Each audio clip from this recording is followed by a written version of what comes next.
₹1 सिक्कामा रहेको नेपालको चुच्चे नक्सा हटाएर एक बौद्ध गुम्बाको चित्र अंकित गर्न नेपाल राष्ट्र बैंकलाई सरकारले स्वीकृति दिएको छ। यस्तो स्वीकृतिपछि चुच्चे नक्साप्रति वर्तमान सरकारको वैरभाव त होइन भन्ने अड्कलबाजी र आलोचना पनि सुरु भएको छ। हामीले नेपाल राष्ट्र बैंकसँग बुझ्दा अहिले ₹1 र ₹2 का सिक्कामा नेपालको चुच्चे नक्सा छ।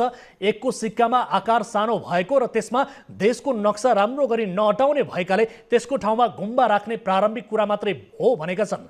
₹100 को नोटको पृष्ठभूमिमा चुच्चे नक्सा राख्दा पूर्व गभर्नर समेत रहेका राष्ट्रपति रामचन्द्र पौडेलका आर्थिक सल्लाहकारले घनघोर विरोध गरेका थिए। त्यसपछि उनले आर्थिक सल्लाहकारको पदबाट राजीनामा नै दिनु परेको थियो।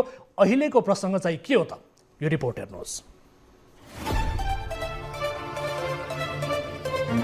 सरकारले ₹1 र ₹2 को सिक्काबाट नेपालको चुच्चे नक्सा हटाउन खोजेको भन्ने विषयले चासो बढाएको छ।